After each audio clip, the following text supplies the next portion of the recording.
We did it. We embarrassed ourselves. Twice.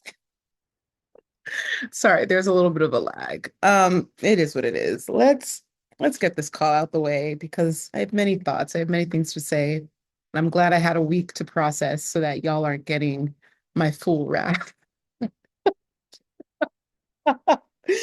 I feel like the one positive that came from last week is the amount of Black women I got to just communicate with because there's a language that we share that is just so healing, so refreshing, so joyful. And even in our pain and our grief, we find ways to just uplift each other. So I felt really held from women around the world who just checked in with me and I checked in with them. And it was just really beautiful for all of us to connect in that capacity. And yeah, so let's talk about the election results, which I kind of called on the last video. Like I literally, the timestamp of that video from last week, I shot it either 2 days or the day before election. But yeah, I had no way of knowing the results. I just had a gut feeling and your intuition, I don't know. And it's not something to brag about. Like I knew Trump would win because that's not exciting, but I just had a feeling like I actually think the majority of America wants this guy. Like there's no label that we can there's no label that it will convince someone that he's not the person to do the job. He could be a murderer, he can be, which he is, a rapist. There's all of these things that we could prescribe to his life and his resume and the things that he's done. Nothing will convince people that he's still not fit. It's wild. It's wild. I'm done trying to understand it. I think and here's something you might have noticed with my Instagram. If you're wondering, like, ooh, wow, glow's so quick with the pivot and the shift, and oh, she must have had these pre-made. When I tell you all of the posts that you see with graphics, they were made an hour before I posted it. When I am convicted and called and pissed off, quite frankly, there's something that's channeled. Like I just channel a level of I got some things to say and I got things to get off my chest. And this is also powerful for you to hear if you're a creator or entrepreneur. Pain is actually a great trigger and motivation to move and to speak and to use your voice. And it's not a coincidence that every time there's something universal happening, that there's pain associated with it. I have so many downloads. I just have so many things to say. I have so much clarity around what needs to be said and how to use my platform. This is not a strategic pivot. This is on my mind and I'm going to say it whether it aligns with my content strategy or content calendar or not. And I can't tell you how to use your platform, but if you feel called to say something, I would absolutely do that. Like now is the best time to practice imperfectly using your voice. Because yes, you will be trolled. Yes, you will be criticized. Yes, you will get people to unfollow you. But my goodness, it's a great feeling to drain the swamp. Like, yes, okay, like please, because y'all don't deserve this joy and this energy and these resources and this knowledge. You don't deserve it. So please leave.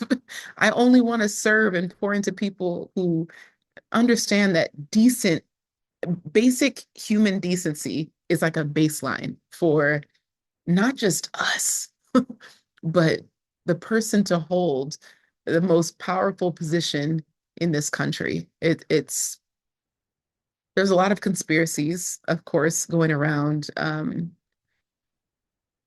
The election being bought, Russian interference with ads, and who knows what else. Elon Musk having bet like more money than he had on this election. There's an interview of him saying that he can't afford for Trump to lose. And he's like nervously chuckling, like, no, no, actually, I have a lot of money on the line. Um, yeah, and there's actual like, that you have these betting websites. People have placed actual bets on who will be the president, and like people are losing thousands, tens of thousands of dollars based on which way it swings. Mm, It's crazy. I think I tried to stay in all day.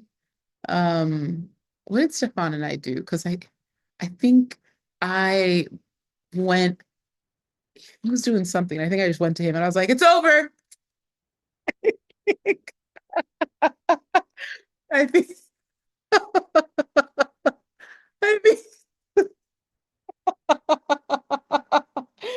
oh, if I had a camera following me that day, it was miserable. It's over. It was, there was so much dread. I think there was like just yeah, there was just so much dread and bless him, he tried to like make it seem like okay, everything's still gonna be okay and like comfort me the best way he knew how. But I had so much like gloom and doom around me. It was tough. And I think I tried to stay in all day so that I didn't have to I just didn't want to be around people. I was just like really frustrated with humanity. But the next day, I think I was running errands and the driver I ordered a motorbike. Driver asked, "Where are you from?" It's a casual conversation. Ah, America Surica, saya dari Amerika Surica. Oh, Donald Trump. Tidak bagus. Tidak bagus, Kamala Harris. Bagus. And I'm doing for those of you who speak multiple languages, you know that a lot of sounding local is just mimicking their intonation and their sounds. So it might sound or feel dramatic, but that's literally the intonation and how it comes across. And yeah, like, of course, of course, no one around the world, like, yeah. Just, I hate everything. Okay.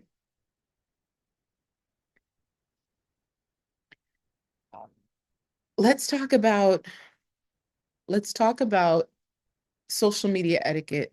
I have a couple posts that I created. They're not even posts, but I just word vomited thoughts around social media etiquette because as I was speaking out and speaking up, there was a few common things that white women were doing that, of course, not with malintention. Everyone is doing their best, but unless someone tells them otherwise, they're going to keep doing it and triggering other Black women. And so, right now, Black women just need a safe space to exist. And if we're using our platforms to bravely speak out and put our whatever businesses to the side, then the least thing that we can do is just uh, express our boundaries and say, hey, we don't like it when y'all do this on our pages. Can y'all stop? So, the first thing is we don't know how to carry your pity, your apologies. And what you all don't realize is that it actually centers your emotion. When you leave a comment apologizing on behalf of your race and your people, it centers your emotion as a thing that deserves attention. And again, it's so unintentional. You might not even see like, oh my gosh, Glow, that's never I would never want to do that. Like I am trying to offer remorse, absolutely. And I look at it the same way as people respond to someone announcing a death. There's some people that say, I'm so sorry for your loss. That wouldn't work for me because what? Sorry is such an interesting thing, but I don't hold pity well. Pity feels like, oof, there. It almost feels like you're looking, oh, there. I'm so sorry for your loss. But it lacks empathy. When we are telling someone sorry that something happened, it's distancing and it's almost belittling. It's creating a space of like, oof, can't relate, but oof, sorry about it. And what we need is more inclusive, inviting, and warm words. And actually, probably the first thing I would do is like right now, a like is sufficient. You might think, oh, well, if I, you know, verbalize how sorry I am and share what I did personally to show up for the Black community and show up for Kamala Harris and Tim Walz. Like if I share what I did, perhaps that would be my way of showing support. But again, it centers you. And right now, the conversation is around the demographic of people who will suffer the most, which is marginalized communities. And yeah, I think right now a like is sufficient. You don't need to say anything, actually. Like you can feel regret, you can feel sorry, you can feel remorse, you can feel the deep pain with us because at the end of the day, everyone loses. So it's not just that Black people will lose. We will lose the most, but everyone loses. But a like is sufficient right now. And the second triggering thing is asking questions. Asking questions. I've just never I don't know. And this is because we don't, no one is going around teaching the rules of social media etiquette. We're just walking around with entitlement. This person I follow made a post that's interesting to me, and I demand further information. So let me ask you to take the time to give me further information versus seeking further information on my own. It's very entitled. It's like putting Black women to work more, free labor, and then expecting it just because we are using our platforms to speak out. It just comes across as it's not it's not what we want to see right now. Um, and then I think the third triggering thing is just there's so much I don't know, to it's weird to feel like you're just being watched. I don't know how else to describe it. I just feel very watched right now.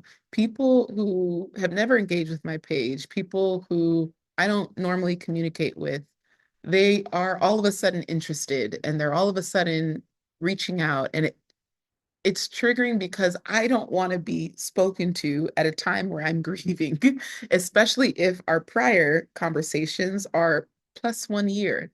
If you're not regularly checking in with a Black person, they're not a friend, they're an acquaintance. Uh-oh. Am I still, did I freeze? Okay, let's see what happened here. No. Okay, I hope this is still working. Yay! Okay, sorry, y'all. There was a huge storm today, so I wouldn't be surprised if like the internet cuts in and out, but hopefully I'm back and we back in business. Okay. If you are not in active communication with someone, this is a generous number, 6 months. 3 is more ideal, like once a quarter. If you're not in communication with someone at least once a quarter, I don't know if that's a friend. It's probably more of an acquaintance. And Black women don't want to be used as like a token to say, oh, don't worry, I checked in on all the Black people I know. It's not about a check-in. It's about here's what I did on my platform for you. It's not specifically directed at me, but it's a way to advocate for me and my community. And that to me speaks louder than a phone call or a voice note or a text message or a DM because I just feel overwhelmed by all of these white people saying, I'm so sorry. So sorry.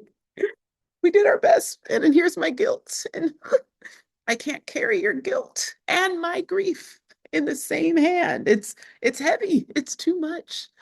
I just want to grieve in a space where I'm allowed to be sad. Many Black women, we're already battling the angry Black woman trope. So we're already overcoming that. And then we're not allowed to have righteous anger. We're not allowed to be shown grieving. We're not allowed to be upset. We're not allowed to be disappointed. It's like we have to constantly share this joyful image as if we are made to be entertainers and not human, and give Black women the space to be fully human, to not not be the version of them, to not be the version that makes you comfortable. Oh, I wish she didn't talk politics. Oh, she's, I wish she could just stick to, that's so disrespectful. How dare you? let Black women be who they need to be to survive, okay? Because we're out here battling so many physical demons. Mm, I don't know how much of this is actually being recorded, but we're gonna just keep going. Survivor's guilt. Let's talk about it a little bit. I think I still have to unpack this, but I do feel um yeah, this guilt that I got out uh with enough time to spare. I feel guilt that I have options. I feel guilt that I'll essentially be okay. No matter who becomes president, I will find a way out and I will work my way through. But this is not something you can build for yourself overnight. This is something that you start years in advance or months in advance to prepare for. And so I do feel that guilt of like leaving people behind to fend for themselves. And I've got to figure out how I can still be committed and connected to communities so that at least I'm serving Black women in a way that they still benefit despite my distance from the country. Okay, hard pivot. Love is Blind UK. I am 5 or 6 episodes in, and someone was saying on Threads that Love is Blind UK is probably the top out of all of the versions, and I have to agree. So far, I'm very impressed. I'm very, very impressed. I was like, did I order cookies? I did. Isn't that sad? Okay, cool. 40 minutes. Oh, you were I say this facetiously, so you fat when you order cookies 1 minute and forget about it the next, but then you pick up your phone hoping that you ordered cookies or going to order cookies and then recognizing that you already did. Sorry. Mm. Okay. It's my last day in Bali, y'all. Oh my gosh, yeah, in a few hours, in less than 24 hours, I guess you could say 16 hours, 14 hours. 12. Yeah, in about 14, 15 hours. By the time this is uploaded, I will be in Thailand. I am so excited. I think what I mentioned last video is that I haven't been back to Thailand in 9 years. It was my very first Asian country. And it's a place where I actually feel like I'm traveling. Unfortunately, and fortunately, Bali feels so familiar now. I've been here so many times. God, oh, I need to really actually count. It's between 42 and 47, and I keep getting them mixed up, but I need to count all my visas. Because I would fly to this island 3 to 4 times a year. So I count every single visit. And then there was a period between 2017 and 2019 where I flew here over 20 times because I was working with was working with travel brands at the time and tourism boards, and I was fully nomadic. So if they flew me to one country, they would have to fly me back home. But because I didn't have a home, I just asked to be flown to Bali. So I would go from Hawaii to Bali and then Finland to Bali and then Morocco to Bali. And I was flying around doing a lot of travel hosting, travel campaigns. But it was it was wild. It was a wild life. And every time I would come back and just like pick up where I left off. But yeah, Bali was always that in between space for me. So of course it feels very familiar. Thailand feels like a country where there's going to be such a learning gap and a learning curve, which I'm excited for. I am hosting my Life Fleet Cohort 2 mastermind with Stefan. So we'll be there yeah, for probably 3 to 4 weeks. We're deciding how long we want to stay. I have a couple VIP weekends as well, which is always really exciting. I'm someone who intentionally built my business as a business coach with intimacy in mind. I can do the stages and speak to tens of thousands of people. I've done that.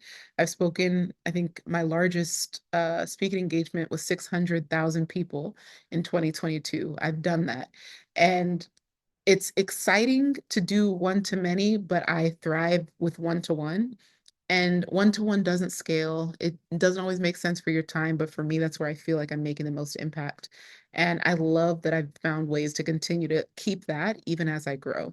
So I'm just excited to be able to keep doing what I love. And Yeah, quarter three and quarter four are usually where I do lots of in-person stuff. So it feels like this is the culmination of everything that people have been working on for the entire year. So just really looking forward to that. Okay, speaking of my word of 2025, I think I decided it will be leap. And yeah, obviously, I'm a co-founder of two companies with Stefan, the Life Leap and our Love Leap. One is a coaching program for aspiring entrepreneurs, and another is a travel company for couples. And I think with Leap, I was asking ChatGPT to help me brainstorm a word based on our conversations that pulls me towards a challenge, but also um, has one of my deep desires embedded in that challenge. And I always have a desire for growth and expansion. And leaping feels like it's time. I feel like after 2020 was so chaotic. It was too much. It was my first $1 million year as a solopreneur, as a business owner, as an entrepreneur, as anything. It was also the year my platform went from 70,000 to 250,000. And this was like within 3 weeks. There was so much exposure. There was so much like all of these people with check marks. So many verified accounts were DMing me their cell phone numbers saying, how can I help? What can I do? And that level of access, I'd never experienced that before. It was so overwhelming how many people just wanted to surround me with support. And it was really beautiful, but also really overwhelming. And I think what I learned from that is no one and nothing prepares you for that level of exposure. Everyone wants to go viral. No one knows like how traumatic it actually is. And that's why it's so beautiful to connect with other people who've gone viral because they get it. They know exactly what it feels like. And it's terrifying for most of it. No one prepares you to wake up to 100 messages with people telling you to kill yourself. Like, excuse me? Hi, good morning.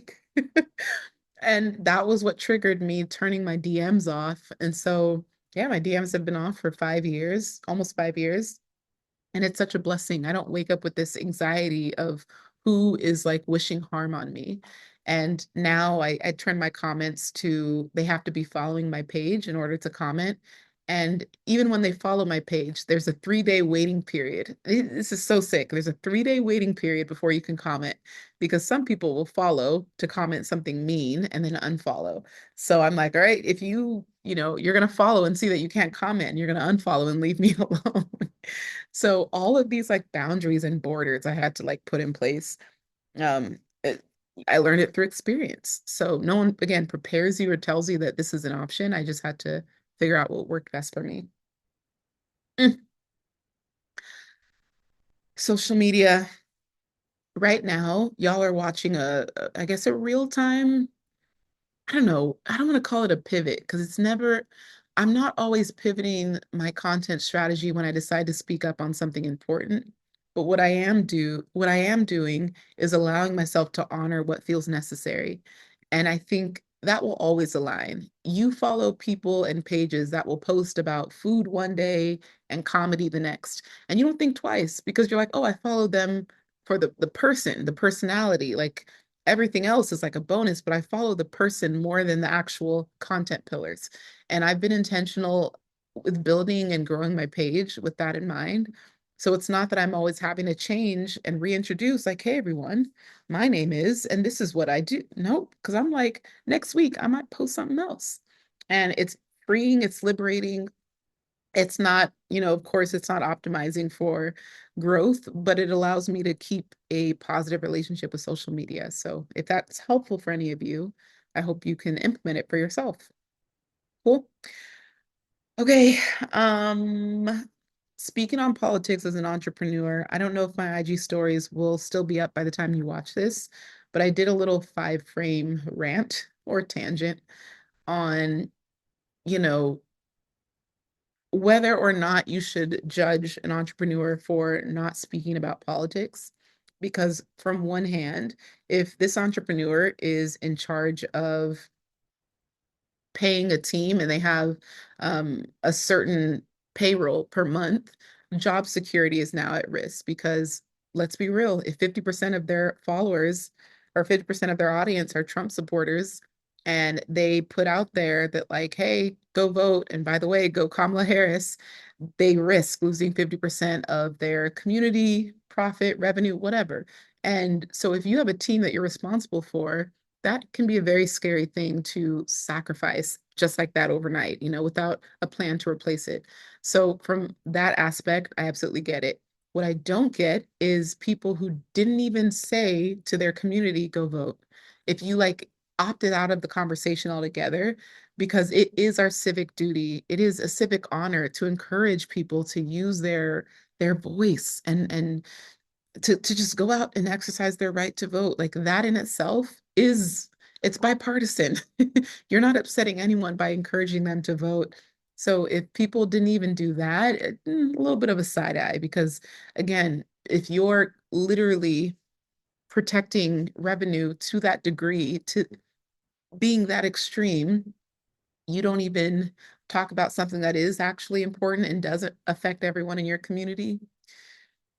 It just feels like a missed opportunity to show people that you care about them as people, not just as customers. Yeah, in my opinion. Okay. I need to get braids. I think I'm my friend Jules and she's in Bangkok now. I'll meet her tomorrow, but we're thinking of like I need a protective hairstyle. And so we've been exchanging hair braiders in Bangkok, their Instagram profiles, and figuring out, okay, there's Bora Bora braids and boho braids and like what do I want? But I know for sure for winter, I want like a protective hairstyle and I want to just turn off that part of my life because I don't think I forget how much of just getting ready for the day, how much of our hair is revolves around just getting ready. And I would just love to turn that part off for a couple months. So we'll see. New Year's Eve, we are still trying to decide where we can spend it. We want to, yeah, like Stefan's friends, we want to do something with them because Stefan has met a lot of my friends and I've met a lot of his, but there's another category of people that are kind of spread out around the Balkans. And I think it would be a good opportunity for all of us to kind of bond a little bit deeper. So yeah, I'm really, and it's always fun to see to see people with their people versus see them with your people because there's a different comfort level. So I always love because Stefan is very extroverted. So he lights up and he's such a great orator and he holds the room and he's such a great conversationalist. So I think it'll be really fun to just enjoy that over New Year's Eve. Okay. What else? What else? YouTube Premium. This is random, but two subscriptions, free subscriptions that I will pay on my deathbed still. Be like, let me run it one more month just in case I wake back up. Spotify Premium, YouTube Premium, and Netflix. I have found that traveling, those three platforms do they just add so much to my life.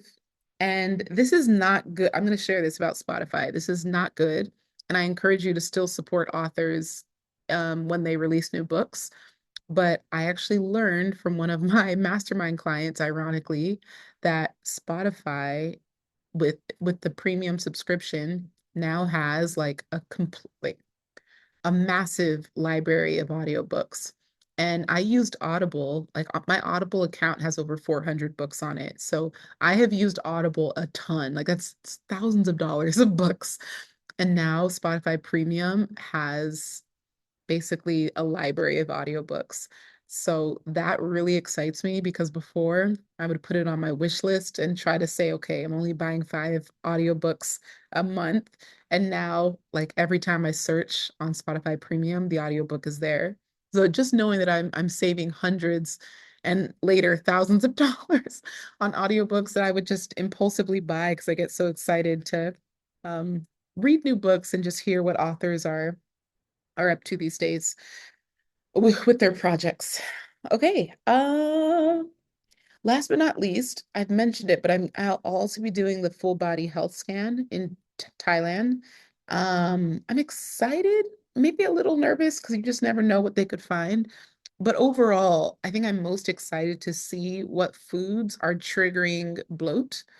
If I have a gluten intolerance, if there is something that I should avoid, based on my blood type, because my friend Jules told me that literally they have a list of like your blood type should only be eating this or should be avoiding this. And if that helps you be more regulated, have less glucose spikes, like absolutely.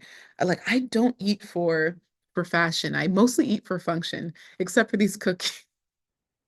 These cookies will do nothing to help me function better, but they are my treat because it's my last night in Bali. But yeah, I really want to just eat for what my body craves and desires. And I have here in Bali, like what my pretty much everyday meal routine is. I do intermittent fasting until 1 p.m. I'll break my fast with an egg, an avocado burrito, sometimes with like smoked salmon. And then 3 to 4 hours later, I have a smoothie bowl of fruits and yeah, just fruits. And then for dinner, I'm usually having pumpkin salad, uh, literally just pumpkin salad or pumpkin soup or aubergine, an eggplant. And yeah, maybe there's like a poke bowl I'll rotate in, but I don't get too adventurous. Like once I find like, oh, I felt really energized this day. What did I eat? And I'll just like repeat it, repeat it, repeat it. And then like Stefan will plan date nights or date days. And so in that case, I still fit in my salad or I'll still find the option that, you know, is salmon because what I'm doing for my November challenge is pescatarian only and then no bread, no, I hear a motorbike. Make sure that's not my cookie. Oh, hello. Okay. Yeah, let me go ahead. Let y'all go. This is a fun video, not as traumatic as I thought it might be. Thanks for being here, and let's do our best to just keep surviving because at this point, we don't know what else to do. Okay. Oh, it froze again. I don't know. All right. I think I'm so sorry for this quality. I'm so sorry. I wish things could be better, but that'll come in 2025. Bye.